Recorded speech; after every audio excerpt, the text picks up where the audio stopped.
अध्याय 39 आस्था प्रश्न और उत्तर। इस अनुभाग में हम ईश्वर और आस्था के बारे में आपके कुछ प्रश्नों का पता लगाने जा रहे हैं। 39.1 एक प्रेमी परमेश्वर ने ऐसा क्यों किया? आप में से कई लोग सोचेंगे कि एक प्यार करने वाला भगवान ऐसा कुछ नहीं करेगा जिससे दर्द और पीड़ा हो, इसलिए आप इस सच्चाई को अस्वीकार करते हैं कि भगवान ने विश्वासियों को स्वर्ग आरोहित किया। आइए देखें कि ईश्वर, जो प्रेम की परिभाषा है, दर्द और पीड़ा की अनुमति क्यों देता है। हमने अध्याय 9 में उन कारणों पर चर्चा की है कि क्यों भगवान ने गायब हुए लोगों को स्वर्ग आरोहित किया। इसे यहाँ संक्षेप में कहें तो यह उन लोगों की रक्षा करना था जो यीशु में विश्वास करते थे, जो पीछे रह गए थे, उन्हें अनुशासित करना और अंततः लोगों को उनकी ओर आकर्षित करना था। किसी को भी अनुशासित रहना पसंद नहीं है, ये दर्दनाक है। हालांकि उद्देश्य सही करना और सिखाना है। परमेश्वर का अनुशासन हमारे लिए अच्छा है, ये हमारे लाभ के लिए है। प्रेरित पौलुस हमें इन छंदों में परमेश्वर के अनुशासन और ताड़ना के बारे में बताता है। क्योंकि हमारे सांसारिक पिताओं ने अपनी पूरी क्षमता से काम करके हमें कुछ वर्षों तक अनुशासित किया, परंतु परमेश्वर का अनुशासन हमारे लिए सदैव अच्छा है, ताकि हम उसकी पवित्रता में सहभागी हो सकें। जब तक अनुशासन हो रहा है, तब तक कोई भी अनुशासन आनंददायक नहीं होता, ये दर्दनाक है। परंतु इसके बाद जो लोग इस तरह से प्रशिक्षित हैं, उनके लिए सही जीवन जीने का शांतिपूर्ण कटनी होगी। इसलिए अपने थके हुए हाथों को नया रूप दें और अपने कमजोर घुटनों को मजबूत करें। अपने पैरों के लिए एक सीधा मार्ग तैयार करें, ताकि जो कमजोर और लंगड़े हैं वे गिर न जाएं बल्कि मजबूत हो जाएं। इब्रानियों 12:10-13 नया जीवंत अनुवाद। तुम उस उपदेश को भूल गए हो जो बच्चों की तरह तुम्हारे साथ तर्क करता है। हे मेरे पुत्र, प्रभु की ताड़ना को हल्की बात न समझ, और जब वो तुझे डांटे तब हियाव न छोड़, क्योंकि प्रभु जिससे प्रेम करता है उसकी ताड़ना भी करता है, और जिसे पुत्र बना लेता है उसको डांटता भी है। तुम ताड़ना के कारण ही धीरज धरते हो। परमेश्वर तुम्हारे साथ बच्चों की नाई व्यवहार करता है, क्योंकि ऐसा कौन सा पुत्र है जिसकी ताड़ना उसका पिता न करे। इब्रानियों 12:5-7।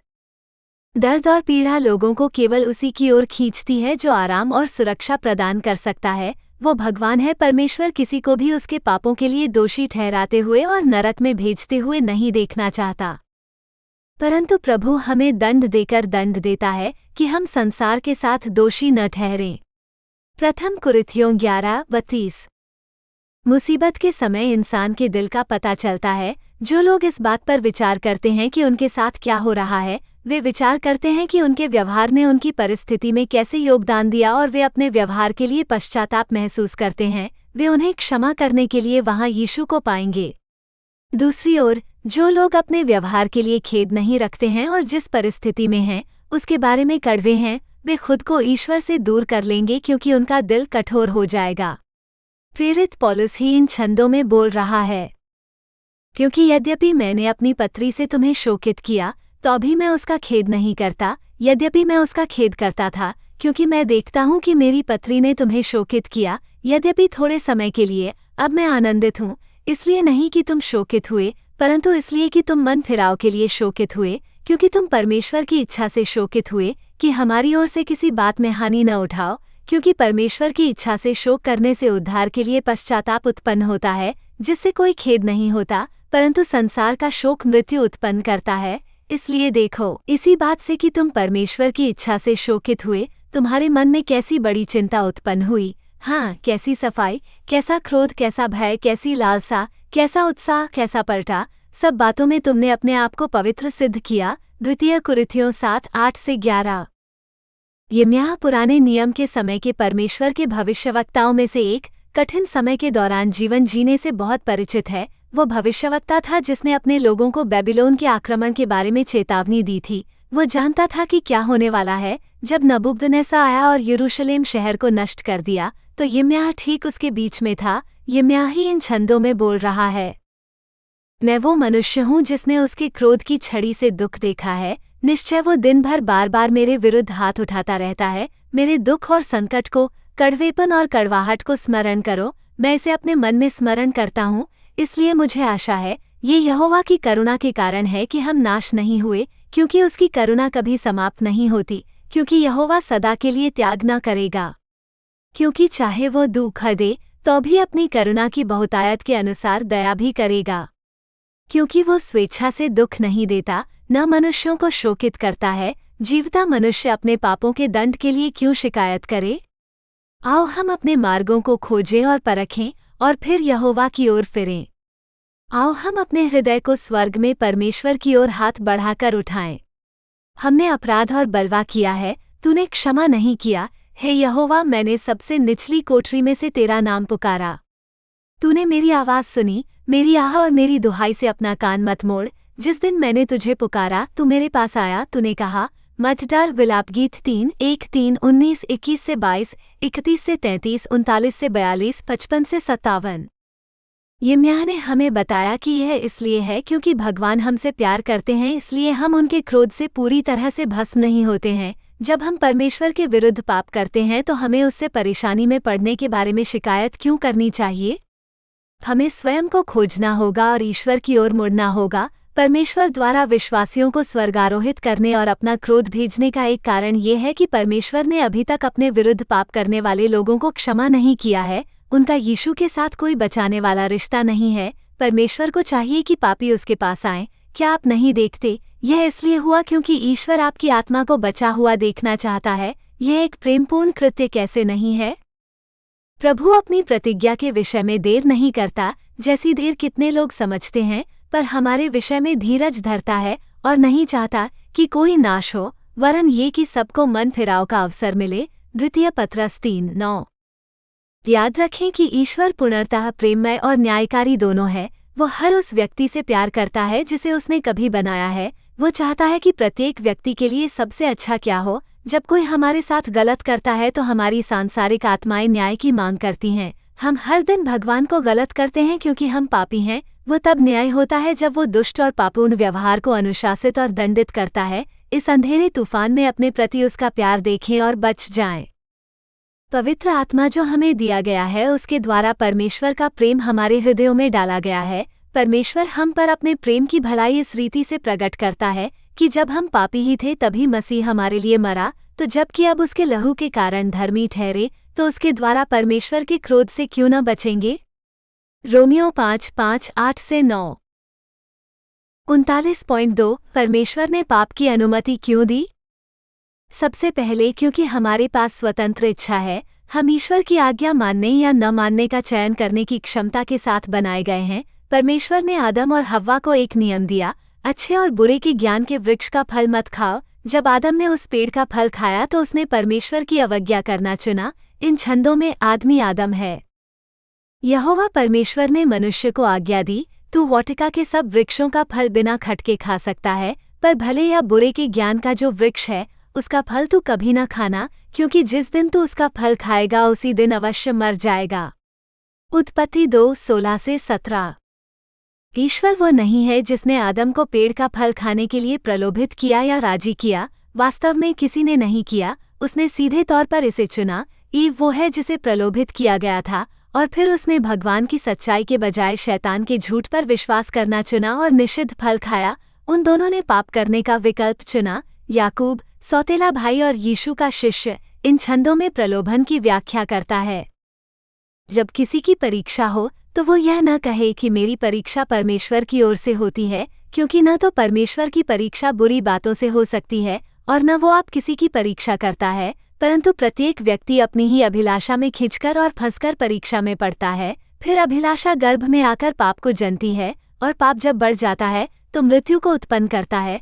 हे मेरे प्रिय भाइयों, धोखा न खाओ। हर एक अच्छा वरदान और हर एक उत्तम दान ऊपर से है और ज्योतियों के पिता की ओर से आता है, जिसमें न तो कोई परिवर्तन हो सकता है न अदला बदल के कारण उस पर छाया पड़ती है। उसने अपनी ही इच्छा से हमें सत्य के वचन के द्वारा जन्म दिया कि हम उसकी सृजी हुई वस्तुओं में से एक प्रकार के प्रथम फल हों। याकूब 1:13-18। अपनी इस स्वतंत्र इच्छा के साथ हम जीवन या मृत्यु चुन सकते हैं। यदि हम ईश्वर से प्रेम करना और उसकी आज्ञा का पालन करना चुनते हैं तो हमें जीवन मिलता है। इन छंदों में मूसा, मैं हमारे पास मौजूद विकल्प का वर्णन करता है। मैं आज आकाश और पृथ्वी को तुम्हारे विरुद्ध साक्षी बनाकर कहता हूँ कि मैंने तुम्हारे आगे जीवन और मृत्यु, आशीष और शाप रख दिए हैं। इसलिए जीवन को अपना लो कि तुम और तुम्हारा वंश जीवित रहें, और अपने परमेश्वर यहोवा से प्रेम करो, उसकी बात मानो और उससे लिपटे रहो, क्योंकि तुम्हारा जीवन वही है। व्यवस्था विवरण 30:19-20। या अगर हमें लगता है कि भगवान की सेवा करना बुरा है, तो हम इसके बजाय झूठे देवताओं का अनुसरण करना चुन सकते हैं। इस पद में यहोशू ही बोल रहा है। यदि यहोवा की सेवा करनी तुम्हें बुरी लगे, तो आज सुन लो कि तुम किसकी सेवा करोगे। क्या उन देवताओं की जिनकी सेवा तुम्हारे पूर्वज महानद के उस पार करते थे, और क्या एमोरियों के देवताओं की जिनके देश में तुम रहते हो? परंतु मैं तो अपने घराने समेत यहोवा की सेवा नित करूंगा। यहोशू 24:15। दूसरा, हम जानते हैं कि परमेश्वर हमें पाप करने के लिए प्रलोभित होने की अनुमति देता है। उसने शैतान को अच्छे और बुरे के ज्ञान के वृक्ष के फल से हव्वा को प्रलोभित करने की अनुमति दी। ईश्वर इसकी अनुमति देता है क्योंकि प्रलोभन हमारे विश्वास की परीक्षा लेता है। जब हम इसका विरोध करते हैं और जब हम पाप नहीं करते हैं तो ये परिपक्वता और विश्वास पैदा करता है। परमेश्वर पाप की अनुमति देता है ताकि हमारा विश्वास बढ़ सके। परमेश्वर पाप की अनुमति देता है ताकि हम उस पर विजय पा सकें और स्वर्ग में पुरस्कृत हो सकें। याकूब इन छंदों में हमें ये समझाता है। तुम्हारे विश्वास के परखे जाने से धीरज उत्पन्न होता है। धीरज को अपना पूरा काम करने दो कि तुम पूरे और सिद्ध हो जाओ और तुम में किसी बात की घटी न रहे। धन्य है वो मनुष्य जो परीक्षा में स्थिर रहता है, क्योंकि वो खरा निकलकर जीवन का वो मुकुट पाएगा जिसकी प्रतिज्ञा प्रभु ने अपने प्रेम करने वालों से की है। याकूब 1:3-4, 12। अंत में पाप ईश्वर को हमें ये दिखाने की अनुमति देता है कि वो हमसे कितना प्यार करता है। पाप के बिना यीशु ने आपके लिए अपना जीवन बलिदान नहीं किया होता, कोई ज़रूरत न होती। भगवान ने आपको यीशु देकर आपके प्रति अपना प्रेम प्रदर्शित किया। आप कैसे जानेंगे कि ईश्वर आपसे अन्यथा प्रेम करता है? हम पहले ही जान चुके हैं कि किसी के लिए मरना उनके प्रति प्रेम का अंतिम प्रदर्शन है। इसके साथ ही यदि कोई पाप न होता तो परमेश्वर को कैसे पता चलता कि आप उससे प्रेम करते हैं?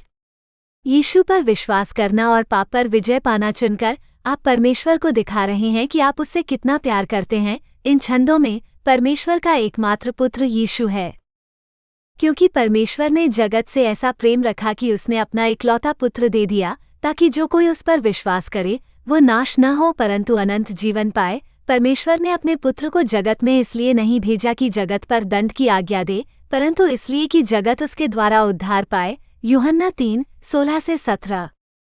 पाप ने ईश्वर को अपना प्रेम, दया और अनुग्रह प्रदर्शित करने में सक्षम बनाया। प्रेरित पौलुस हमें इन छंदों में ये समझाता है।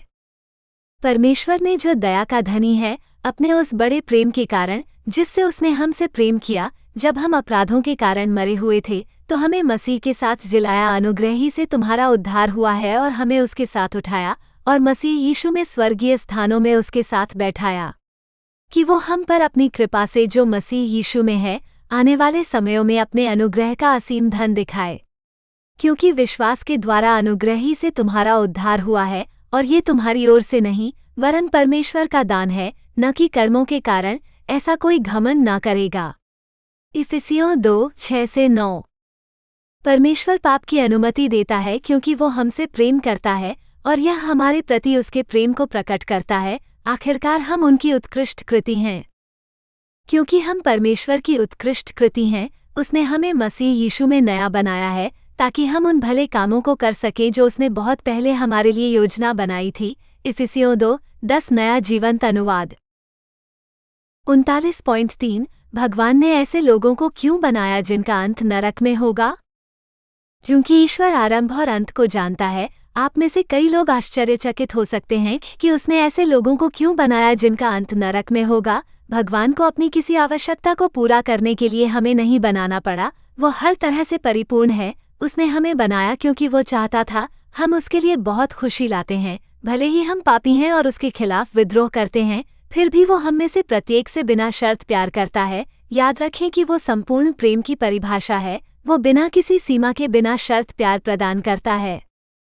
परमेश्वर ने हमें अपने स्वरूप के अनुसार इसलिए उत्पन्न किया कि हम पृथ्वी पर प्रभुता करें और उसके साथ संगति रखें।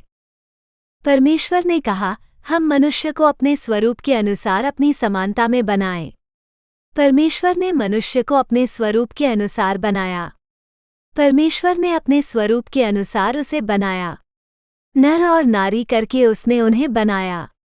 परमेश्वर ने उन्हें आशीर्वाद दिया। परमेश्वर ने उनसे कहा, फूलो फलो, पृथ्वी में भर जाओ और उस पर अधिकार रखो, समुद्र की मछलियों, आकाश के पक्षियों और पृथ्वी पर रेंगने वाले सब जंतुओं पर अधिकार रखो। परमेश्वर ने कहा, देखो, मैंने तुमको सब बीज वाले छोटे छोटे पौधे दिए हैं जो सारी पृथ्वी के ऊपर हैं, और सब वृक्ष जो बीज वाले फल देते हैं वे तुम्हारा भोजन होंगे। पृथ्वी के सब पशु और आकाश के सब पक्षी और पृथ्वी पर रेंगने वाले सब जंतुओं को जिनमें जीवन है, मैंने सब हरे हरे छोटे छोटे पौधे दिए हैं। और वैसा ही हो गया। परमेश्वर ने जो कुछ बनाया था सबको देखा, तो क्या देखा कि वो बहुत अच्छा है। उत्पत्ति 1:26-31। परमेश्वर की योजना हमारे लिए सभी चीजें विरासत में पाने की है। हम उनके बेटे या बेटी होंगे। यीशु के शिष्य यूहन्ना ने इन छंदों में उस विरासत का वर्णन किया है जो भगवान अपने सभी विश्वासियों को देंगे। फिर मैंने नया आकाश और नई पृथ्वी देखी, क्योंकि पहला आकाश और पहली पृथ्वी जाती रही थी और समुद्र भी नहीं रहा। और मैंने स्वर्ग में से किसी को ऊंचे शब्द से ये कहते हुए सुना, देख, परमेश्वर का डेरा मनुष्यों के बीच में है, वो उनके साथ डेरा करेगा और वे उसके लोग होंगे। परमेश्वर आप उनके साथ रहेगा और उनका परमेश्वर होगा, और परमेश्वर उनकी आंखों से सब आंसू पोंछ डालेगा। और इसके बाद मृत्यु न रहेगी, और न शोक, न विलाप और न पीड़ा रहेगी, क्योंकि पहली बातें जाती रहीं। जो जय पाए वो सब वस्तुओं का अधिकारी होगा, और मैं उसका परमेश्वर होऊंगा और वो मेरा पुत्र होगा। प्रकाशित वाक्य 21:1-3-4-7 नया राजा याकूब संस्करण। आपका शाश्वत गंतव्य आपकी पसंद है। हम सभी पाप करते हैं और अनंत काल तक परमेश्वर के साथ रहने के लिए हम सभी को उस पाप की क्षमा की आवश्यकता है। इसीलिए भगवान ने यीशु को हमारे लिए मरने के लिए भेजा। वो नहीं चाहता कि कोई नरक में जाए। याद रखें कि उसने हमारे लिए नहीं बल्कि गिरे हुए स्वर्गदूतों के लिए नरक बनाया था। लेकिन जो लोग परमेश्वर के साथ नहीं रहना चाहते उनका अंत यही होता है। परंतु परमेश्वर हम पर अपने प्रेम की भलाई इस रीति से प्रकट करता है कि जब हम पापी ही थे तभी मसीह हमारे लिए मरा। रोमियो 5:8। प्रभु अपनी प्रतिज्ञा के विषय में देर नहीं करता, जैसी देर कितने लोग समझते हैं, पर हमारे विषय में धीरज धरता है और नहीं चाहता कि कोई नाश हो, वरन ये कि सबको मन फिराव का अवसर मिले। द्वितीय पत्रस 3:9। जिन लोगों के बच्चे हैं वे जानते हैं कि वे बच्चे परिपूर्ण नहीं होंगे। माता पिता जानते हैं कि बचपन में उन्होंने गलतियां की और वे जानते हैं कि उनका अपना बच्चा भी गलतियां करेगा और मुसीबत में पड़ जाएगा। फिर भी माता पिता वैसे भी बच्चे पैदा करना चुनते हैं। क्यों?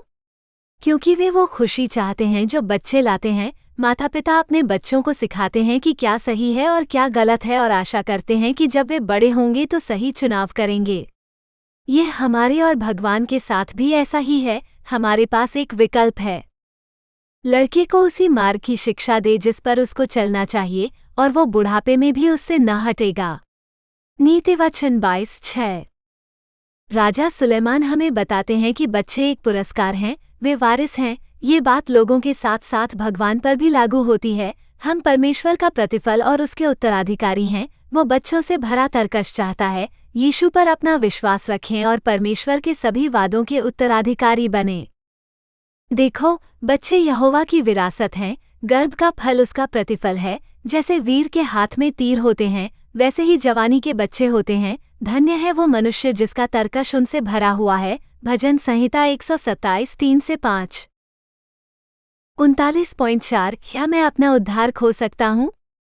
यदि आपने यीशु मसीह में अपना विश्वास रखा है क्योंकि आप जानते हैं कि वो आपके पापों के लिए मर गया, तो नहीं, आप अपना उद्धार नहीं खो सकते। आप स्वर्ग में अपना रास्ता नहीं कमा सकते। इसका विपरीत भी सच है। आपको स्वर्ग से वापस नहीं लिया जा सकता। आपका उद्धार इस पर निर्भर नहीं है कि आप क्या करते हैं या क्या नहीं करते हैं। ये भगवान की ओर से एक उपहार है। जब आपने विश्वास करना चुना और भगवान के उपहार को स्वीकार किया, तो इसने आपके शाश्वत भविष्य को हमेशा के लिए सुरक्षित कर दिया। इससे कोई फर्क नहीं पड़ता कि आपने यीशु पर विश्वास रखने के बाद क्या किया है। यीशु आपके सभी पापों के लिए मर गया। इसमें आपके भविष्य के पाप भी शामिल हैं। अब आप पर पवित्र आत्मा की मुहर लगा दी गई है। इस धर्मग्रंथ में उसमें यीशु का संदर्भ है। उसी में तुमने भी सत्य का वचन सुना, जो तुम्हारे उद्धार का सुसमाचार है, और जिस पर विश्वास करके तुम पर प्रतिज्ञा किए हुए पवित्र आत्मा की छाप लगी। वही हमारी मीरास का बयान है, जिससे परमेश्वर की निज प्रजा होकर उसका छुटकारे हो और उसकी महिमा की स्तुति हो। इफिसियों 1:13-14।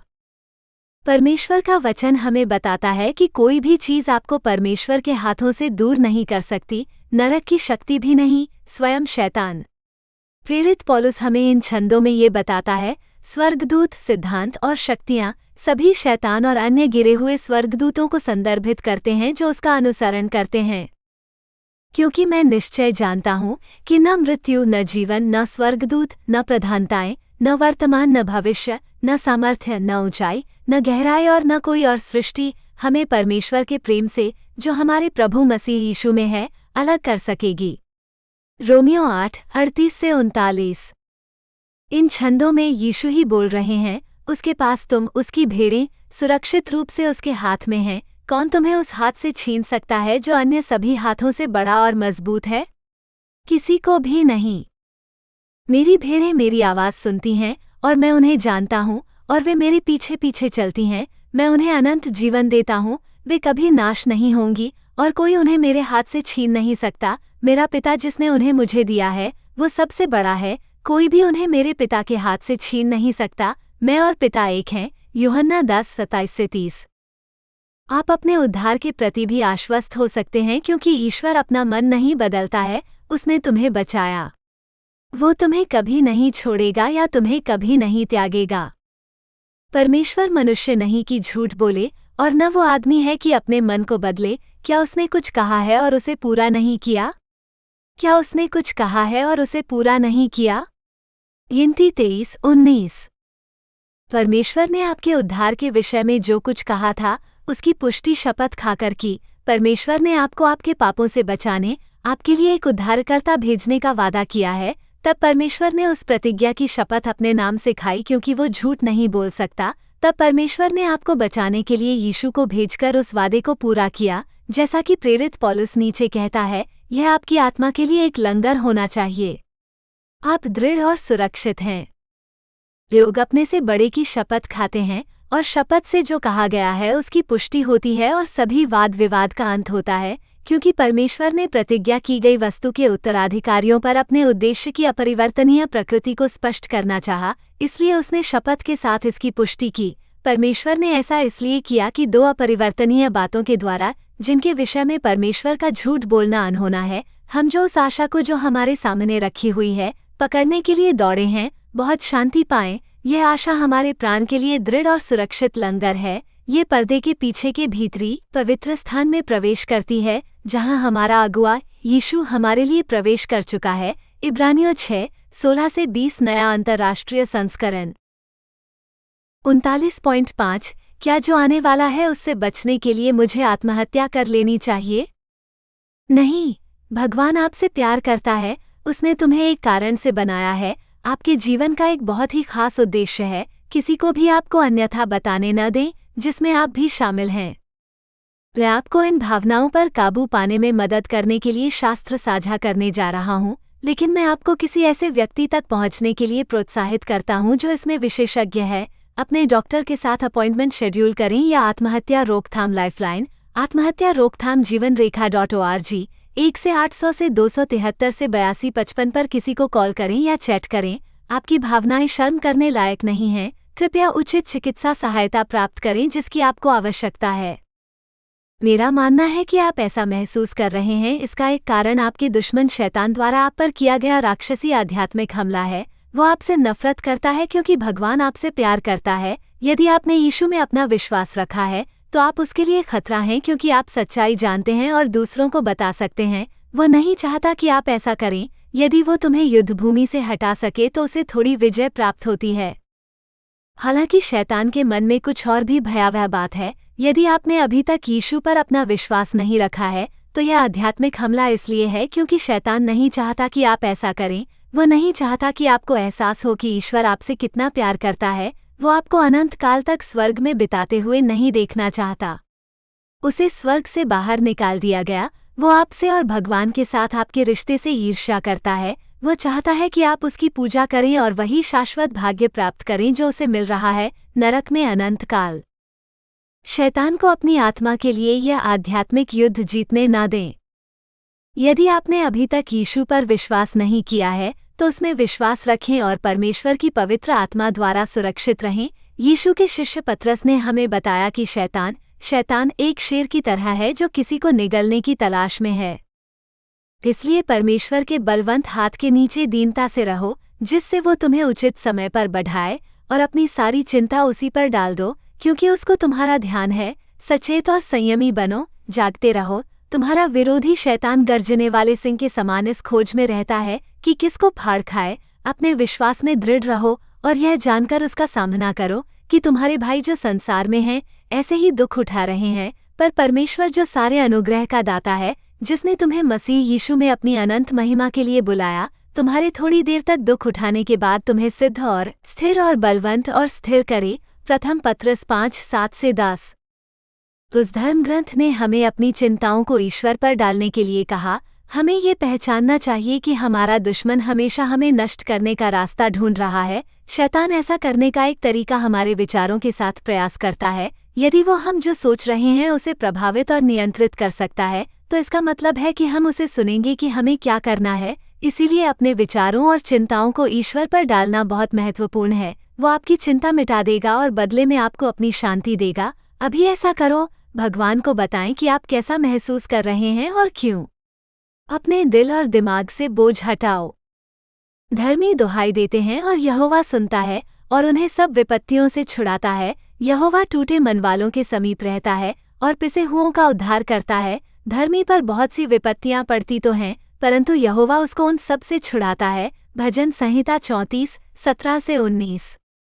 अपना बोझ यहोवा पर डाल दे, वो तेरी सुधि लेगा, वो भक्त को फिसल कर गिरने न देगा। भजन संहिता 55:22 नया जीवंत अनुवाद। भगवान आपके निकट आएंगे। वो टूटे दिल वालों के करीब आता है। आशा है वो तुम्हें तुम्हारे कष्टों से छुड़ाएगा। यहोवा कहता है, क्योंकि जो कल्पनाएं मैं तुम्हारे विषय करता हूँ उन्हें मैं जानता हूँ, वे हानि की नहीं वरन कुशल की हैं, और अंत में तुम्हें आशा और अच्छा अंत दूंगा। यिर्मयाह 29:11। प्रोत्साहित रहें कि ईश्वर सदैव आपके साथ है। यदि आप आस्तिक हैं तो आपके अंदर ईश्वर की शक्ति रहती है। भगवान आपको मजबूत करेंगे। इन छंदों में ईश्वर मैं है। तू जिसे मैंने पृथ्वी के छोर से पकड़कर पृथ्वी की छोर से बुलाया है और तुझसे कहा है, तू मेरा सेवक है। मैंने तुझे चुना है और तुझे त्यागा नहीं। तू मत डर, क्योंकि मैं तेरे साथ हूँ। तू घबरा मत, क्योंकि मैं तेरा परमेश्वर हूँ। मैं तुझे दृढ़ करूँगा। हाँ, मैं तेरी सहायता करूँगा। हाँ, मैं अपने धर्ममय दाहिने हाथ से तुझे संभाले रहूँगा। यशायाह 41:9-10। अपनी बाइबल परमेश्वर का वचन हर दिन पढ़ें और हर दिन प्रार्थना करें। इससे आपका विश्वास बढ़ेगा और यह आपको अपना जीवन जीने के लिए आवश्यक सहन शक्ति देगा। जैसा कि प्रेरित पौलुस हमें बताता है, आपको आगे बढ़ते रहना चाहिए। उसने आगे क्या था उस पर ध्यान केंद्रित किया और अपने अतीत के बारे में भूल गया। नहीं प्रिय भाइयों और बहनों, मैंने इसे हासिल नहीं किया है, लेकिन मैं इस एक बात पर ध्यान केंद्रित करता हूँ, अतीत को भूलकर और आगे जो है उसकी ओर देखते हुए मैं दौड़ के अंत तक पहुँचने और स्वर्गीय पुरस्कार प्राप्त करने के लिए आगे बढ़ता हूँ, जिसके लिए परमेश्वर मसीह यीशु के माध्यम से हमें बुला रहा है। फिलिपियों 3:13-14 नया जीवंत अनुवाद। पॉल का ध्यान स्वर्ग और परमेश्वर के वादों पर था जो वहां उसकी प्रतीक्षा कर रहे थे। वो जानता था कि उसका धैर्य व्यर्थ नहीं जाएगा और एक मुकुट उसका इंतजार कर रहा है। यदि आप आस्तिक हैं तो स्वर्ग में भी आपके लिए खजाना इंतजार कर रहा है। शैतान को इसे चुराने मत दो। पॉल इन छंदों में उस स्वर्गीय पुरस्कार का वर्णन करता है जो प्रतीक्षा कर रहा है।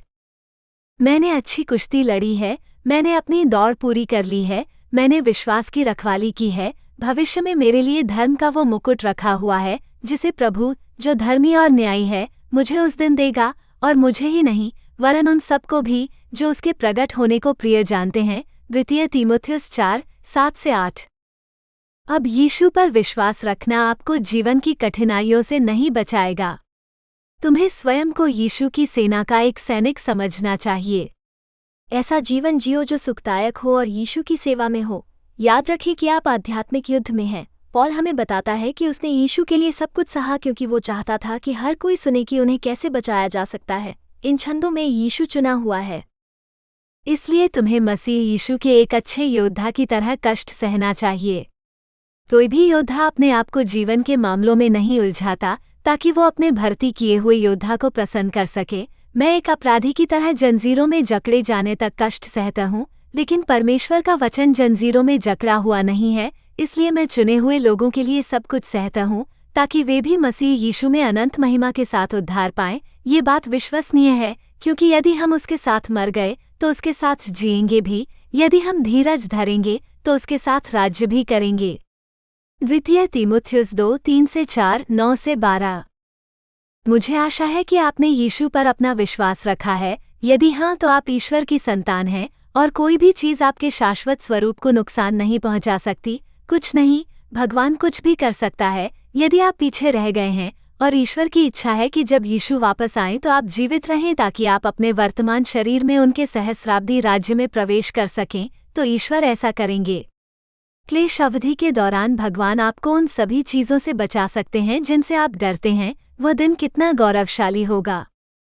अब सारी महिमा परमेश्वर को मिले, जो अपनी उस सामर्थ्य के अनुसार जो हम में कार्य करती है, हमारी विनती और समझ से कहीं अधिक काम कर सकता है। इफिसियों 3:20 नया जीवंत अनुवाद।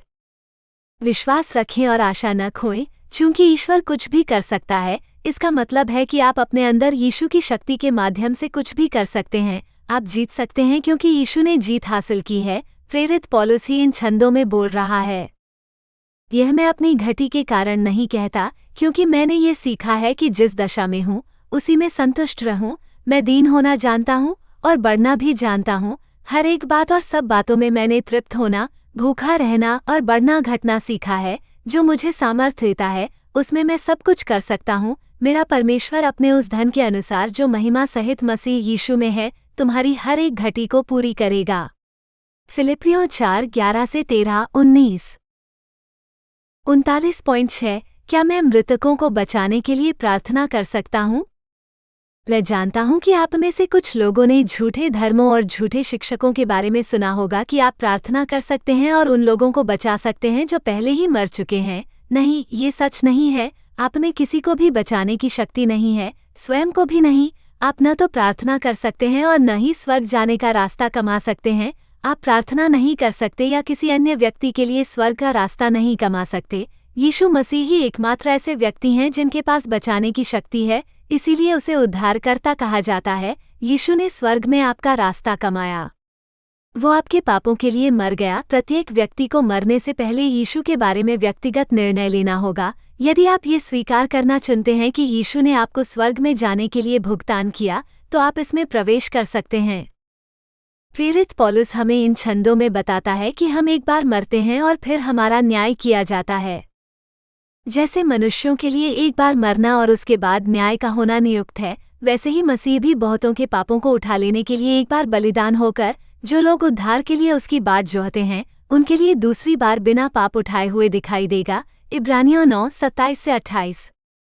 इस सत्य को स्पष्ट करने के लिए यीशु ने एक कहानी सुनाई। इन आयतों में हम एक अमीर आदमी को मरते हुए देखते हैं। उसका यीशु के साथ कोई रिश्ता नहीं था। वो पीड़ा में है और आराम चाहता है क्योंकि वो स्वर्ग में नहीं है। वो इब्राहिम को बुला रहा है जो स्वर्ग में है। अब एक अमीर आदमी था और वो बैंगनी और बढ़िया मलमल के कपड़े पहनता था और हर दिन ऐशो आराम से रहता था। लाजर नाम का एक भिखारी घावों से भरा हुआ उसके द्वार पर ले जाया गया। भिखारी मर गया और उसे स्वर्गदूतों ने अब्राहम की गोद में ले जाकर रख दिया। अमीर आदमी भी मर गया और उसे दफना दिया गया। अधोलोक में उसने पीड़ा में अपनी आंखें उठाईं और दूर से अब्राहम को और लाजर को उसकी गोद में देखा। उसने पुकार कर कहा, पिता अब्राहम, मुझ पर दया करो और लाजर को भेजो ताकि वो अपनी उंगली का सिरा पानी में डुबोए और मेरी जीभ को ठंडा करे, क्योंकि मैं इस ज्वाला में तड़प रहा हूँ। लेकिन अब्राहम ने कहा, बेटा, याद रखो कि तुमने अपने जीवन काल में अपनी अच्छी चीजें पाई हैं और लाजर ने भी बुरी चीजें, लेकिन अब वो यहाँ शांति पा रहा है और तुम व्यथित हो। इन सब बातों के अलावा हमारे और तुम्हारे बीच एक बड़ा गड्ढा बना हुआ है कि जो यहाँ से तुम्हारे पास जाना चाहें वे नहीं जा सकते और कोई वहाँ से हमारे पास नहीं आ सकता। उसने कहा, इसलिए मैं तुमसे विनती करता हूँ पिता कि तुम उसे मेरे पिता के घर भेज दो, क्योंकि मेरे 5 भाई हैं, कि वो उनके सामने गवाही दे ताकि वे भी इस पीड़ा की जगह में न आए। लेकिन अब्राहम ने उससे कहा, उनके पास मूसा और भविष्यद्वक्ता हैं, वे उनकी सुने। उसने कहा, नहीं पिता अब्राहम, लेकिन अगर कोई मरे हुओं में से उनके पास जाए तो वे पश्चाताप करेंगे। उसने उससे कहा, अगर वे मूसा और भविष्यद्वक्ताओं की बात नहीं सुनते तो अगर कोई मरे हुओं में से जी उठे तो भी वे नहीं मानेंगे। लूका 16:19-20, 22-31। अमीर आदमी इब्राहिम तक नहीं पहुंच सकता क्योंकि एक बड़ा विभाजन उन्हें अलग करता है। अमीर आदमी जानता था कि जब वो जीवित था तो उसने गलत चुनाव किया था। धनी व्यक्ति अपनी पीड़ा में क्या चाहता था? उसने इब्राहिम से उसके लिए प्रार्थना करने या पृथ्वी पर अभी भी जीवित किसी व्यक्ति से उसके लिए प्रार्थना करने के लिए नहीं कहा। नहीं, ऐसा इसलिए है क्योंकि इब्राहिम ने उससे कहा था कि एक बार जब तुम मर चुके हो तो स्वर्ग और नर्क के बीच कोई रास्ता नहीं है। अमीर आदमी जानता था कि उसकी निंदा की गई है, इसलिए उसने अपना ध्यान उन लोगों पर केंद्रित कर दिया जिनकी उसे परवाह थी, जो अभी भी जीवित थे। आपको भी इसी पर ध्यान केंद्रित करने की आवश्यकता है। मृतकों का अपना शाश्वत गंतव्य पहले ही सील कर दिया गया है, आप उसे बदल नहीं सकते। पृथ्वी पर जीवित रहते हुए आप यीशु के बारे में जो व्यक्तिगत चुनाव करते हैं वो आपको अनंत काल तक प्रभावित करेगा। उन लोगों तक पहुंचने पर ध्यान केंद्रित करें जो अभी भी जीवित हैं, ईश्वर के सत्य का संदेश कि यीशु उन्हें बचाने के लिए मरे। 39.7 कौन सा आचरण पापपूर्ण है? जो कुछ भी परमेश्वर के विपरीत है वो पाप है। जो कुछ भी पूर्ण और पवित्र नहीं है वो पाप है। बाइबल ऐसे उदाहरणों से भरी पड़ी है कि क्या नहीं करना चाहिए। एक मुख्य सत्य जिसे आपको समझने की आवश्यकता है वो ये है कि जब तक आप अपने वर्तमान शरीर में पृथ्वी पर हैं तब तक आप कभी भी पूर्ण नहीं हो पाएंगे। हालांकि आप निश्चित रूप से एक ईश्वरीय और नैतिक जीवन जीने का प्रयास कर सकते हैं और करना भी चाहिए। आप करते रहना और ऐसा जीवन नहीं जीना चाहते जो अनिवार्य रूप से यीशु के चेहरे पर थूकता हो, लेकिन जान लें कि आप फिर भी गड़बड़ करेंगे और कभी कभी पाप करेंगे और यह ठीक है क्योंकि भगवान ने आपको पहले ही माफ कर दिया है। ये धर्म ग्रंथ कुछ ऐसे व्यवहारों को सूचीबद्ध करते हैं जिन्हें प्रेरित पौलुस ने सिखाया था कि हमें उनसे दूर भागना चाहिए। आप देख सकते हैं कि ईश्वर विशेष रूप से यौन शुद्धता को लेकर चिंतित है, कर्म और विचार दोनों में। शब्द पवित्रीकरण आप इन श्लोकों में देखेंगे कि पाप से शुद्ध होने का क्या मतलब है। अब शरीर के काम तो प्रकट हैं, अर्थात व्यभिचार, अशुद्धता, लुचपन, मूर्ति पूजा, टोना, बैर, झगड़ा, ईर्ष्या, क्रोध, विरोध, फूट, विधर्म, डाह, हत्या, मतवालापन, लीला क्रीड़ा और इनके जैसे और काम। इनके विषय में मैं तुम्हें पहले से कह देता हूँ, जैसा पहले कह भी चुका हूँ, कि ऐसे काम करने वाले परमेश्वर के राज्य के वारिस न होंगे। गलातियों 5:19-21। व्यभिचार से दूर रहो। जितने पाप मनुष्य करता है वे सब देह के बाहर हैं, परंतु जो व्यभिचार करता है वो अपनी ही देह के विरुद्ध पाप करता है। क्या तुम नहीं जानते कि तुम्हारी देह पवित्र आत्मा का मंदिर है जो तुम में बसा हुआ है और तुम्हें परमेश्वर की ओर से मिला है? तुम अपने नहीं हो क्योंकि दाम देकर मोल लिए गए हो, इसलिए अपनी देह और अपनी आत्मा के द्वारा जो परमेश्वर के हैं परमेश्वर की महिमा करो। प्रथम कुरिन्थियों 6:18-20। क्योंकि परमेश्वर की इच्छा ये है कि तुम पवित्र बनो, कि व्यभिचार से बचे रहो और तुम में से हर एक अपनी देह को पवित्रता और आदर के साथ वश में रखना जाने, न कि वासना की अभिलाषा से, क्योंकि परमेश्वर ने हमें अशुद्ध होने के लिए नहीं परंतु पवित्र होने के लिए बुलाया है। प्रथम थिस्सलुनीकियों 4:3-5-7। न तो व्यभिचारी, न मूर्ति पूजक, न परस्त्रीगामी, न पुरुषवेश्या, न पुरुषकाम, न चोर, न लोभी, न पियक्कड़, न गाली देने वाले, न अंधेर करने वाले परमेश्वर के राज्य के वारिस होंगे। तुम में से कितने ऐसे थे, परंतु तुम धोए गए, परंतु तुम पवित्र हुए, परंतु तुम प्रभु यीशु के नाम से और हमारे परमेश्वर की आत्मा से धर्मी ठहरे। प्रथम कुरिन्थियों 6:9-11। इन छंदों में यीशु ही बोल रहे हैं और वो हमें बताते हैं कि जिन चीज़ों के बारे में हमें नहीं सोचना चाहिए उनके बारे में सोचना भी पाप है। तुम सुन चुके हो कि कहा गया था, व्यभिचार न करना, परंतु मैं तुमसे कहता हूँ कि जो कोई किसी स्त्री पर कुदृष्टि डाले वो अपने मन में उससे व्यभिचार कर चुका। मत्ती 5:27-28। ईश्वर यह भी नहीं चाहता कि आप किसी मूर्ति की पूजा करके भटके और पाप करें। जो कुछ भी आपने भगवान से ऊपर रखा है वो एक मूर्ति है। मसीह विरोधी, शैतान, एलियन स्वयं, अपनी नौकरी, अपने परिवार, अपनी संपत्ति, एक राक्षस, एक झूठे देवता की पूजा करना, वे सभी मूर्तियां हैं। इसलिए हे मेरे प्रियो, मूर्ति पूजा से बचे रहो। प्रथम कुरिन्थियों 10:14। शेष मनुष्यों ने जो उन विपत्तियों से नहीं मरे थे, अपने हाथों के कामों से मन न फिराया कि दुष्टात्माओं की ओर सोने, चांदी, पीतल, पत्थर और लकड़ी की मूर्तों की पूजा न की, जो न देख न सुन और न चल सकती हैं। प्रकाशित वाक्य 9:20। ऐसी ही एक मूर्ति जिसका उल्लेख भगवान करते हैं वो है धन का प्रेम।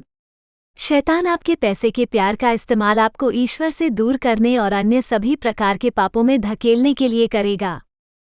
परंतु जो धनी होना चाहते हैं वे ऐसी परीक्षा और फंदे और बहुत सी व्यर्थ और हानिकारक अभिलाषाओं में फंसते हैं जो मनुष्यों को विनाश और विनाश के समुद्र में डुबा देती हैं, क्योंकि धन का लोभ सब प्रकार की बुराइयों की जड़ है। कितनों ने लोभ के कारण विश्वास से भटककर अपने आप को नाना प्रकार के दुखों से छलनी बना लिया है। प्रथम तीमुथियुस 6:9-10।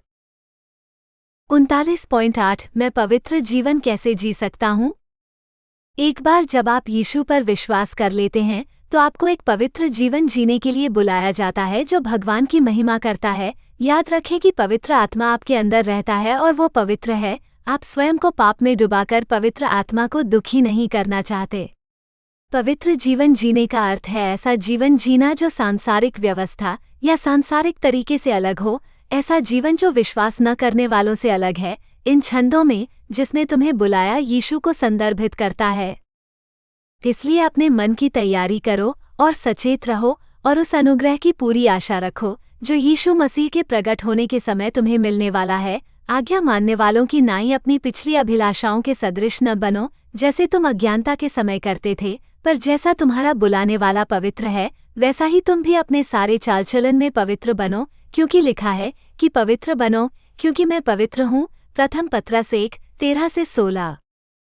संसार की या संसार की वस्तुओं की पूजा मत करो, संपत्ति, पैसा, रिश्ते और उपलब्धियां जैसी चीजें। यीशु के शिष्य यूहन्ना हमें इसके बजाय ईश्वर से प्रेम करने के लिए कहते हैं। संसार से और संसार की वस्तुओं से प्रेम मत रखो। यदि कोई संसार से प्रेम रखता है तो उसमें पिता का प्रेम नहीं है, क्योंकि जो कुछ संसार में है अर्थात शरीर की अभिलाषा और आँखों की अभिलाषा और जीविका का घमंड, वो पिता का नहीं परंतु संसार का है। संसार अपनी अभिलाषाओं समेत मिटता जाता है, पर जो परमेश्वर की इच्छा पर चलता है वो सर्वदा बना रहेगा। प्रथम यूहन्ना 2:15-17। इसके बजाय ऊपर दी गई स्वर्गीय चीज़ों के बारे में सोचें। याद रखें कि यदि आपने यीशु में अपना विश्वास रखा है तो आप एक नई रचना हैं, इसलिए अपना नया स्वभाव धारण करें, दयालु हृदय, क्षमा और प्रेम। प्रेरित पौलुस हमें बताता है कि इन छंदों में ये कैसे करना है। पृथ्वी पर की नहीं परंतु स्वर्गीय वस्तुओं पर ध्यान लगाओ, क्योंकि तुम तो मर गए और तुम्हारा जीवन मसीह के साथ परमेश्वर में छिपा हुआ है। इसलिए अपने उन अंगों को मार डालो जो पृथ्वी पर हैं, अर्थात व्यभिचार, अशुद्धता, दुष्कामना, बुरी लालसा और लोभ को, जो मूर्ति पूजा के बराबर है। जब तुम उनमें जीवन बिताते थे तब तुम भी उन्हीं के अनुसार चलते थे, पर अब तुमने उन सब को छोड़ दिया है, अर्थात क्रोध, रोष, बैरभाव, निंदा और मुंह से शर्मनाक बातें कहना। एक दूसरे से झूठ मत बोलो, क्योंकि तुमने पुराने मनुष्यत्व को उसके कामों समेत उतार डाला है और नए मनुष्यत्व को पहन लिया है, जो अपने सृजनहार के स्वरूप के अनुसार ज्ञान प्राप्त करने हेतु नया बनता जाता है। इसलिए परमेश्वर के चुने हुए लोगों की नाई जो पवित्र और प्रिय हैं, बड़ी करुणा, भलाई, दीनता, नम्रता और धीरज धारण करो। और यदि किसी को किसी पर कोई दोष देने को कोई कारण हो तो एक दूसरे की सह लो और एक दूसरे के अपराध क्षमा करो, जैसे मसीह ने तुम्हारे अपराध क्षमा किए वैसे ही तुम भी करो। इन सब बातों के ऊपर प्रेम में चलो जो सिद्धता का कटिबंध है।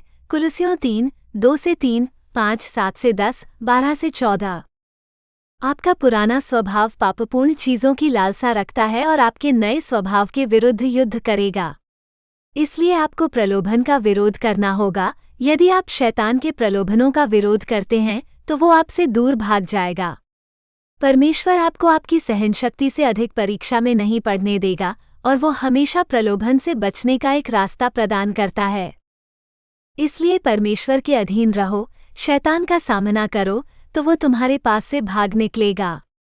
याकूब 4:7। तुम किसी ऐसी परीक्षा में नहीं पड़े जो मनुष्य के सहने से बाहर है। परमेश्वर सच्चा है, वो तुम्हें सामर्थ्य से बाहर परीक्षा में न पड़ने देगा, वरन परीक्षा के साथ निकास भी करेगा कि तुम सह सको। प्रथम कुरिन्थियों 10:13। हालांकि पाप में आपके शारीरिक व्यवहार से कहीं अधिक शामिल है, इसमें आपका विचार जीवन भी शामिल है। पाप अक्सर इसी तरह शुरू होता है, आप किसी ऐसी चीज के बारे में सोचते हैं जो आपको नहीं करनी चाहिए और फिर आप उस पर कार्य करने का निर्णय लेते हैं। आपको अपने विचारों को बंदी बनाने की जरूरत है, इसीलिए स्वर्गीय चीजों के बारे में सोचना और अपनी आंखों और दिमाग को ईश्वरीय चीजों से भरना इतना महत्वपूर्ण है। हम उन तर्कों और हर एक दिखावे को जो परमेश्वर की पहचान के विरोध में उठते हैं, खंडन करते हैं और हर एक भावना को बंधुआ बनाकर मसीह का आज्ञाकारी बना देते हैं। 2 कुरिन्थियों 10:5 नया अंतर्राष्ट्रीय संस्करण। अपनी आंखें यीशु पर स्थिर रखें और जो कुछ भी आप करते हैं उसमें पवित्र आत्मा को आपका मार्गदर्शन करने दें। पौल इन छंदों में हमें बताता है कि जब हमारे पास आत्मा होती है, जो पवित्र आत्मा है जो हमारे अंदर रहता है, तो क्या उत्पन्न होता है। परंतु मैं कहता हूँ, आत्मा के अनुसार चलो तो तुम शरीर की अभिलाषा किसी रीति से पूरी न करोगे।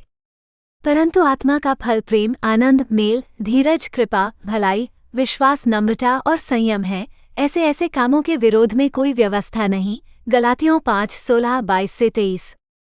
परमेश्वर के वचन को जानें और इसे अपने हृदय में संग्रहित करें ताकि आवश्यकता के समय आप इसका उपयोग कर सकें। इस श्लोक में तुम्हारे शब्द का अर्थ भगवान का शब्द है और आपका अर्थ भगवान है। मैंने तेरे वचन को अपने हृदय में रख छोड़ा है कि तेरे विरुद्ध पाप न करूं। भजन संहिता 119:11। इस पद में परमेश्वर ने हमें बताया कि उसे हमसे क्या चाहिए। यदि आपका ईश्वर के साथ घनिष्ठ संबंध है तो अन्य सभी अच्छे गुण आ जाएंगे। हे मनुष्य, वो तुझे बता चुका है कि अच्छा क्या है। यहोवा तुझसे इसे छोड़ और क्या चाहता है कि तू न्याय से काम करे और कृपा से प्रीति रखे और अपने परमेश्वर के साथ नम्रता से चले। मीका 6:8। मुझे लगता है कि प्यार आपके नए स्वभाव का सबसे अच्छा गुण है, इसलिए दूसरों और स्वयं के प्रति प्रेमपूर्ण होने का अभ्यास करें। पौल बताता है कि इन छंदों में प्यार करने का क्या मतलब है। यदि मैं अपनी संपूर्ण संपत्ति कंगालों को खिला दूं या अपनी देह जलाने के लिए दे दूं, परंतु प्रेम न रखूं, तो मुझे कुछ भी लाभ नहीं। प्रेम धीरजवंत है और कृपाल है। प्रेम डाह नहीं करता, प्रेम अपनी बढ़ाई नहीं करता, अभिमानी नहीं होता, अनुचित चाल नहीं चलता, अपनी इच्छा नहीं मानता, झुंझलाता नहीं, बुराई का विचार नहीं करता, अधर्म से आनंदित नहीं होता, परंतु सत्य से आनंदित होता है, सब बातें सह लेता है, सब बातों की प्रतीति करता है, सब बातों की आशा रखता है, सब बातों में धीरज धरता है। प्रेम कभी टलता नहीं, पर अब विश्वास, आशा और प्रेम ये तीनों स्थायी हैं। इनमें सबसे बड़ा प्रेम है। 1 कुरिन्थियों 13:3-8 13। 39.9 दूसरे को आंकने का क्या मतलब है। मैं जानता हूं कि आप में से ज्यादातर लोगों ने सुना होगा कि आपको किसी दूसरे व्यक्ति का मूल्यांकन नहीं करना चाहिए। ये आश्चर्यजनक है कि जिन लोगों ने कभी बाइबल नहीं पढ़ी है वे इस पंक्ति को जानते हैं, न्याय मत करो, ऐसा न हो कि तुम पर दोष लगाया जाए। समस्या यह है कि यह संपूर्ण धर्मग्रंथ नहीं है, इसलिए इसे संदर्भ से बाहर कर दिया गया है और हमें जो सीखना चाहिए उसका सही अर्थ नहीं बताता है। आइए इसे स्वयं पढ़ें और देखें कि यह क्या कहता है। इन छंदों में यीशु ही बोल रहे हैं। न्याय ना करो कि तुम पर भी न्याय ना किया जाए, क्योंकि जिस प्रकार तुम न्याय करते हो उसी प्रकार तुम पर भी न्याय किया जाएगा, और जिस प्रकार तुम नापते हो उसी प्रकार तुम्हारे लिए भी नापा जाएगा। तू अपने भाई की आंख का तिनका क्यों देखता है और अपनी आंख का लट्ठा तुझे क्यों नहीं सूझता? और जब तेरी ही आंख में लट्ठा है तो तू अपने भाई से कैसे कह सकता है कि ला मैं तेरी आंख से तिनका निकाल दूं? हे कपटी, पहले अपनी आंख से लट्ठा निकाल, तब तू अपने भाई की आंख का तिनका भली भांति देखकर निकाल सकेगा। मत्ती 7:1-5। तो अब हम सीखते हैं कि किसी दूसरे व्यक्ति के पाप को इंगित करना ठीक है, जो कि तुम्हारे भाई की आंख का तिनका है। पहले से ही आपको स्वयं की सावधानीपूर्वक जांच करने और यह सुनिश्चित करने की आवश्यकता है कि आप उसी पाप से पीड़ित नहीं हैं जो आपकी अपनी आंख में किरण है। इन छंदों में हम सीखते हैं कि इसमें इसके अलावा भी कुछ और है। किसी को उसके पाप में मदद करते समय भी हमें प्रेमपूर्ण और धैर्यवान होना चाहिए। उलाहना का अर्थ है दयालु इरादे से सुधार करना। समय और असमय वचन का प्रचार करो और पूरी सहनशीलता और शिक्षा के साथ उलाहना दो और डांट दो और समझाओ, क्योंकि ऐसा समय आएगा कि लोग खरा उपदेश न सुनेंगे, पर कानों की खुजली के कारण अपनी अभिलाषाओं के अनुसार अपने लिए बहुत से उपदेशक बटोर लेंगे। 2 तीमुथियुस 4:2-3। और एक दूसरे पर कृपाल और करुणामय हो, और जैसे परमेश्वर ने मसीह में तुम्हारे अपराध क्षमा किए, वैसे ही तुम भी एक दूसरे के अपराध क्षमा करो। इफिसियों 4:32।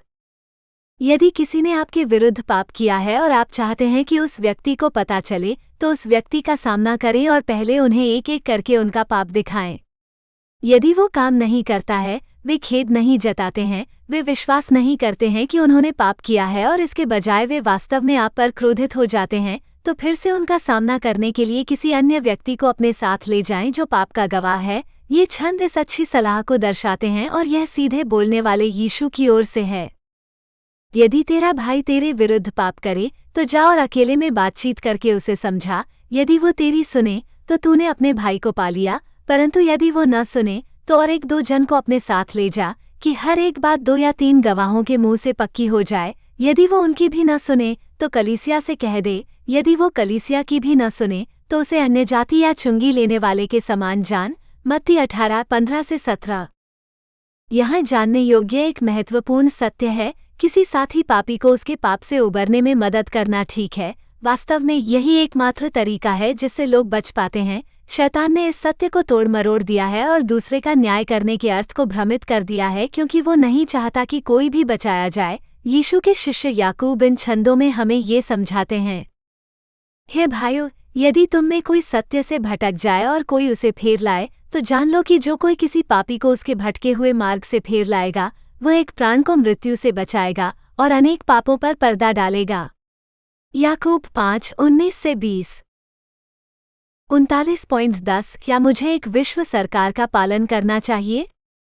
हाँ और ना, यह इस पर निर्भर करता है कि आपसे क्या करने को कहा गया है। भगवान ने हमें बताया है कि वो नेताओं को उनके स्थान पर रखता है। ये सभी नेता हैं, चाहे आप उन्हें अच्छा माने या बुरा। सभी नेता, उनमें से प्रत्येक अपना अधिकार परमेश्वर से प्राप्त करते हैं। तो इसका अर्थ यह है कि मसीह विरोधी को भी अपना अधिकार परमेश्वर से प्राप्त होता है।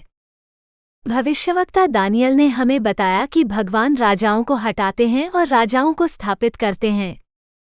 दानियल ने उत्तर दिया, परमेश्वर का नाम युगानुयुग धन्य है, क्योंकि बुद्धि और पराक्रम उसी के हैं। राजाओं को वही हटाता और स्थापित करता है। दानियल 2:20-21।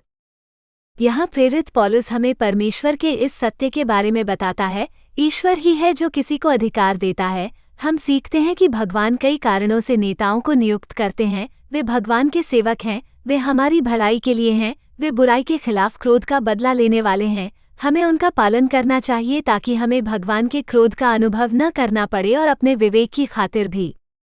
हर एक प्राणी प्रधान अधिकारियों के अधीन रहे, क्योंकि कोई अधिकार ऐसा नहीं जो परमेश्वर की ओर से न हो, और जो हैं वे परमेश्वर के ठहराए हुए हैं। इसलिए जो अधिकार का विरोध करता है, वो परमेश्वर के आदेश का सामना करता है, और जो सामना करते हैं वे दंड पाएंगे।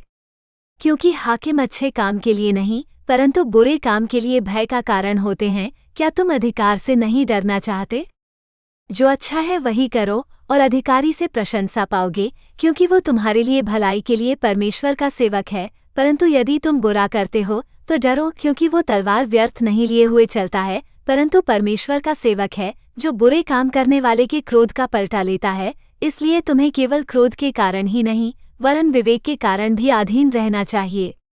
इसलिए तुम कर भी दो, क्योंकि वे परमेश्वर की सेवा के सेवक हैं और निरंतर यही काम करते रहते हैं। इसलिए जो तुम्हारा है वो सब दो। यदि कर देना है तो कर दो, यदि सीमा शुल्क देना है तो सीमा शुल्क दो, यदि आदर देना है तो आदर दो, यदि सम्मान देना है तो सम्मान दो। रोमियो 13:1-7।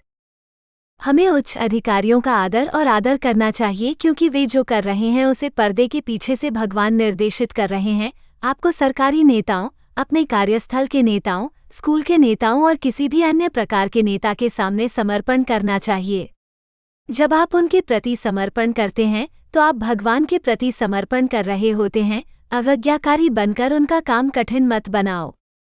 अपने अगुवों की मानो और उनके अधीन रहो, क्योंकि वे उनके नाई तुम्हारे प्राणों के लिए जागते रहते हैं, जिन्हें इसका लेखा देना पड़ेगा कि वे ये काम आनंद से करें, न कि ठंडी सांस ले लेकर, क्योंकि इस दशा में तुम्हें कुछ लाभ नहीं। इब्रानियों 13:17।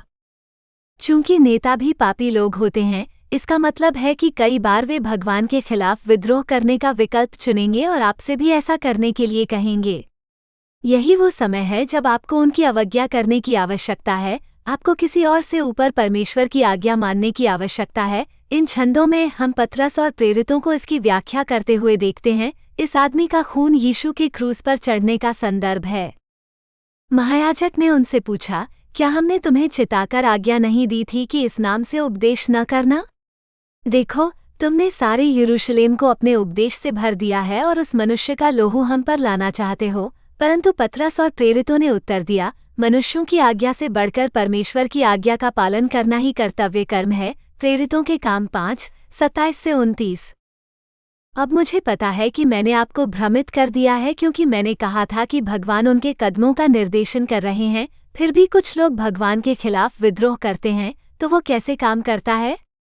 यहाँ तक कि जब नेता उसके विरुद्ध विद्रोह करते हैं, तब भी परमेश्वर उसका उपयोग हमारी भलाई के लिए करता है।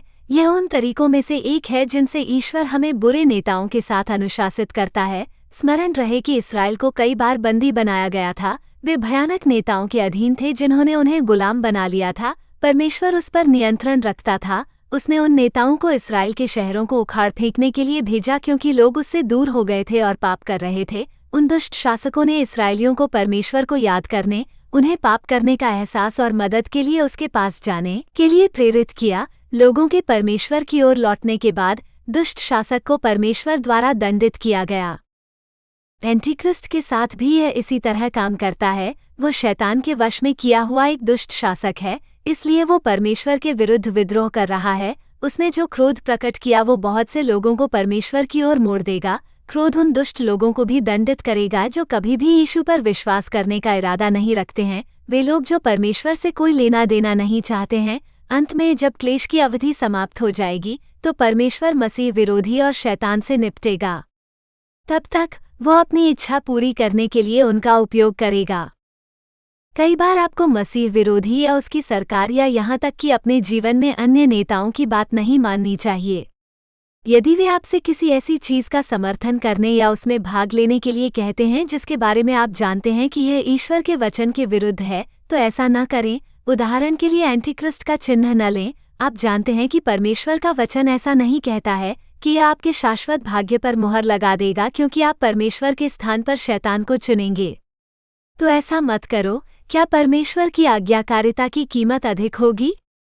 निश्चित रूप से। हालांकि आप ये पहले से ही जानते हैं, मसीह विरोधी कई लोगों को मार डालेगा जो यीशु में विश्वास रखते हैं। याद रखें कि यीशु अपनी मृत्यु के बाद भी परमेश्वर के प्रति आज्ञाकारी थे। यदि वो आपके अंदर रह रहा है, तो वो आपको भी ऐसा करने में मदद करेगा।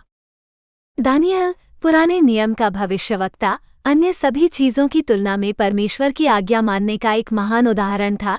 आइए देखें दानियल के साथ क्या हुआ। इन छंदों में डेरियस बेबीलोन का राजा है। राजा ने राज्य पर 120 स्थानीय राज्यपालों को नियुक्त किया और उनके ऊपर 3 अध्यक्षों को, जिनमें से दानियल एक था। तब ये दानियल राष्ट्रपतियों और स्थानीय राज्यपालों से अधिक प्रतिष्ठित था, क्योंकि उसमें एक उत्तम आत्मा थी और राजा ने उसे पूरे राज्य का अध्यक्ष नियुक्त करने का विचार किया। तब राष्ट्रपतियों और स्थानीय राज्यपालों ने दानियल के विरुद्ध राज्य के संबंध में कोई बहाना ढूंढना चाहा, परंतु वे कोई बहाना या दोष नहीं ढूंढ सके, क्योंकि वो विश्वासयोग्य था। उसमें कोई भूल या दोष नहीं पाया गया। तब इन लोगों ने कहा, हम इस दानियल के विरुद्ध कोई बहाना नहीं ढूंढ पाएंगे, सिवाय इसके कि हम उसके परमेश्वर की व्यवस्था के विषय में कोई बहाना ढूंढ पाएं। राज्य के सभी अध्यक्षों, प्रतिनिधियों और स्थानीय राज्यपालों, सलाहकारों और राज्यपालों ने एक साथ मिलकर एक शाही कानून स्थापित करने और एक कठोर आदेश जारी करने के लिए विचार विमर्श किया है कि जो कोई 30 दिन तक, हे राजा, तुझे छोड़कर किसी भी देवता या मनुष्य से प्रार्थना करेगा, वो सिंहों की मांद में डाल दिया जाएगा। इसलिए राजा दारा ने उस पत्र और आदेश पर हस्ताक्षर किए। जब दानियल को पता चला कि उस पत्र पर हस्ताक्षर हो चुके हैं, तो वो अपने घर में गया। अब उसके कमरे की खिड़कियां यरूशलेम की ओर खुली थीं और वो दिन में 3 बार अपने परमेश्वर के सामने घुटने टेककर प्रार्थना और धन्यवाद करता था, जैसा वो पहले करता था। तब उन्होंने राजा के सामने उत्तर दिया, ये दानियल जो यहूदा के बंधुओं में से है, हे राजा, न तो तेरा आदर करता है, न ही उस आज्ञा का जिस पर तूने हस्ताक्षर किए हैं, परंतु दिन में 3 बार अपनी विनती करता है। तब राजा ने आज्ञा दी और वे दानियल को ले आए और उसे सिंहों की मांद में डाल दिया। राजा ने दानियल से कहा, तेरा परमेश्वर जिसकी तू नित्य उपासना करता है, वही तुझे बचाएगा। तब राजा भोर को बहुत सवेरे उठा और सिंहों की मांद की ओर फुर्ती से गया। जब वो दानियल के पास मांद के पास पहुंचा तो वो व्याकुल स्वर में चिल्लाया। राजा ने दानियल से बात की, हे जीवते परमेश्वर के दास दानियल, क्या तेरा परमेश्वर जिसकी तू नित्य उपासना करता है तुझे सिंहों से बचा सकता है? तब दानियल ने राजा से कहा, हे राजा, तू चिरंजीव हो, मेरे परमेश्वर ने अपना दूत भेजकर सिंहों के मुंह बंद कर दिए हैं और उन्होंने मुझे कुछ नहीं पहुंचाया, क्योंकि जैसे उसके सामने मैं निर्दोष पाया गया वैसे ही हे राजा तेरे सामने भी मैंने कोई हानि नहीं पहुंचाई। तब राजा बहुत प्रसन्न हुआ और आज्ञा दी कि दानियल को गड्ढे में से निकाल लिया जाए। तब दानियल को गड्ढे में से निकाला गया और उस पर कोई हानि नहीं पाई गई, क्योंकि उसने अपने परमेश्वर पर भरोसा रखा था। दानियल 6:2-4, 7, 9-10, 13, 16, 19-23। एक कानून बनाया गया जिसमें लोगों से कहा गया कि वे केवल राजा की पूजा कर सकते हैं। दानियल ने राजा की आराधना करने से इनकार कर दिया। उसने परमेश्वर की आराधना वैसे ही की जैसे वो हमेशा किया करता था। उसने ऐसा इसलिए भी किया ताकि खिड़कियां खुली रहने पर हर कोई उसे ऐसा करते हुए देख सके। राजा की पूजा न करने की सजा शेर द्वारा मौत दी गई। चूंकि दानियल ईश्वर का आज्ञाकारी था और उसका विश्वास इतना बड़ा था, हम सीखते हैं कि ईश्वर ने शेरों का मुंह बंद करके उसे उस परीक्षा से बचाया। ध्यान दें कि परमेश्वर ने दानियल को कठिन परीक्षा से नहीं हटाया, बल्कि वो इस दौरान उसके साथ था। दानियल सबके सामने अपना विश्वास प्रदर्शित करने में सक्षम था। यह अच्छी तरह से हो सकता है कि ईश्वर उसके प्रति आज्ञाकारी होने और दृढ़ विश्वास रखने के कारण आपके लिए कुछ चमत्कारी करने का इरादा रखता हो। 39.11 मैं अपने आप को बुराई से कैसे बचाऊं? प्रेरित पौलुस ने हमें बुराई से अपनी रक्षा करने के लिए वास्तव में एक महान दृश्य और उपकरण दिया। इसे भगवान का कवच कहा जाता है। उनका कहना है कि हमें कवच और तलवार से सुरक्षित रहने की जरूरत है, लेकिन ये स्टील की तलवार के साथ चेनमेल का कोई साधारण कवच नहीं है। ये कवच बुराई से बचाता है और आत्मा की तलवार सत्य को प्रकट करती है। परमेश्वर के सारे हथियार बांध लो कि तुम शैतान की युक्तियों के सामने खड़े रह सको, क्योंकि हमारा यह मल्लयुद्ध लोहू और मांस से नहीं, परंतु प्रधानों से और अधिकारियों से और इस संसार के अंधकार के हाकिमों से और उस दुष्टता की आत्मिक सेनाओं से है जो आकाश में है। इसलिए परमेश्वर के सारे हथियार बांध लो कि तुम बुरे दिन में सामना कर सको और सब कुछ पूरा करके स्थिर रह सको। इसलिए सत्य से कमर बांधकर और धार्मिकता की झिल्म पहनकर और पांवों में मेल के सुसमाचार की तैयारी के वस्त्र पहनकर और सबके ऊपर विश्वास की ढाल लेकर खड़े रहो, जिससे तुम उस दुष्ट के सब जलते हुए तीरों को बुझा सको। और उद्धार का टोप और आत्मा की तलवार जो परमेश्वर का वचन है ले लो। हर समय आत्मा में प्रार्थना और विनती करते रहो और इसीलिए जागते रहो कि सब पवित्र लोगों के लिए लगातार विनती करता रहूं कि मुझे बोलने में ऐसा साहस दिया जाए कि मैं सुसमाचार का भेद हियाव से बता सकूं, जिसके लिए मैं जंजीरों में जकड़ा हुआ राजदूत हूं, कि उसके विषय में मैं वैसा ही हियाव से बोलूं जैसा मुझे बोलना चाहिए। इफिसियों 6:11-20।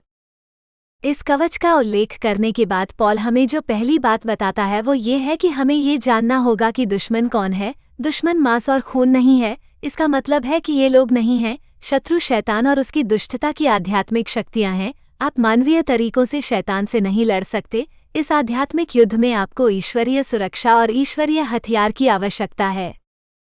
आइए इस कवच के तत्वों पर नजर डालें। सच्चाई का बेल्ट भगवान का शब्द है। आपको अपनी बाइबल जानने की आवश्यकता है। क्या यह आपके दिल में और आपके करीब संग्रहित है? एक उपकरण की तरह उपयोग करने के लिए तैयार है, जिसे आप उपयोगिता बेल्ट से बाहर निकालेंगे।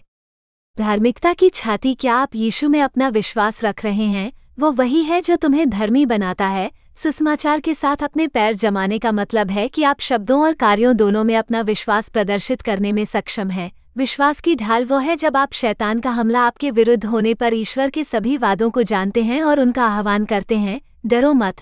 आशा है आपका उद्धार का हेलमेट पूरी तरह से आश्वस्त है कि आपको यीशु में विश्वास के माध्यम से बचाया गया है। आप पर पवित्र आत्मा की मुहर लगी हुई है। आत्मा की तलवार आपका हथियार है। ये परमेश्वर का वचन है। जब जंगल में शैतान यीशु को प्रलोभित करने के लिए उसके विरुद्ध आया तो यीशु ने शैतान के झूठ का मुकाबला पवित्र शास्त्र से किया। परमेश्वर के वचन में शक्ति है, इसका इस्तेमाल करें। क्योंकि परमेश्वर का वचन जीवित और प्रबल और हर एक दोधारी तलवार से भी बहुत चोखा है और प्राण और आत्मा को और गांठ गांठ और गूदे गूदे को अलग करके वार पार छेदता है और मन की भावनाओं और विचारों को जांचता है। इब्रानियों 4 12। अपना कवच पहनने के बाद आपको हर समय प्रार्थना करने की आवश्यकता है। ईश्वर से शक्ति प्राप्त करने के लिए आपको उसके करीब रहना होगा। आप ईश्वर से बात करके और उसके वचन पढ़कर ईश्वर के करीब पहुंचते हैं। हमेशा आनंदित रहो, निरंतर प्रार्थना करते रहो, हर बात में धन्यवाद करो, क्योंकि मसीह यीशु में तुम्हारे लिए परमेश्वर की यही इच्छा है। प्रथम थिस्सलुनीकियों 5:16-18। जो परमप्रधान के गुप्त स्थान में रहता है वो सर्वशक्तिमान की छाया में विश्राम करेगा। मैं यहोवा के विषय में कहूँगा, वो मेरा शरण स्थान और गढ़ है, मेरा परमेश्वर जिस पर मैं भरोसा करता हूँ, क्योंकि वो तुम्हें बहेलिये के जाल से और घातक महामारी से बचाएगा। वो तुम्हें अपने पंखों की आड़ में छिपा लेगा, उसके पंखों के नीचे तुम शरण पाओगे।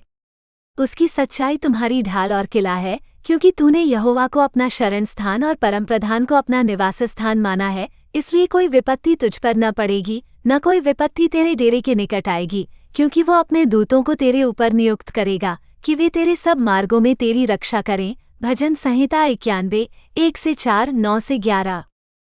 अब जब बुराई आपके विरुद्ध आएगी तो आप दृढ़ता से खड़े रहने के लिए तैयार हैं।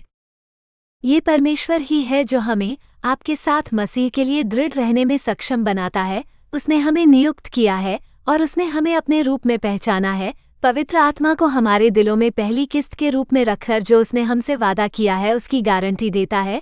2 कुरिन्थियों 1:21-22।